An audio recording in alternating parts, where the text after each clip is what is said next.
তারপর আমি এখানে বুনুকে একটু সিম্পল করে মেকআপটা করে নিলাম, কারণ ওদিকে ওরা খুব তাড়া দিচ্ছিল, বলছিল তাড়াতাড়ি করে দিতে, যেরকম করে হোক তাড়াতাড়ি একটুখানি করে দিতে। তাই আমি খুব তাড়াতাড়ি করে এখানে মেকআপটা করে নিলাম বুনুর। আর এদিকে না আমার মামা না আমার মায়ের কাছ থেকে আর মাসির কাছ থেকে বকা খাচ্ছিল। মামা বলছিল আমি এখনই চলে যাব, কিন্তু আমার মা বলছিল যে না, আগে বিয়ে শেষ হবে তারপরে যাবি। আমার মাসিও সেই একই কথা বলছিল যে আগে বিয়ে শেষ হবে তারপরে তুই যাবি, এখন তো যাওয়া হবে না।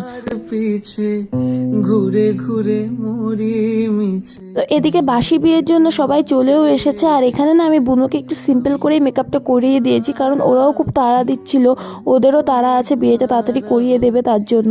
আর বাসি বিয়ে শুরুও হয়ে গেছে, এখানে যজ্ঞ হচ্ছিল। আর এই বিয়ে বাড়িটা দেখো খুব সুন্দর করে সাজিয়েছে, তাই না? আর এই বিয়ে বাড়িটা একটু পরেই ফাঁকা হয়ে যাবে, কারণ বুনুই তো চলে যাবে। জবাব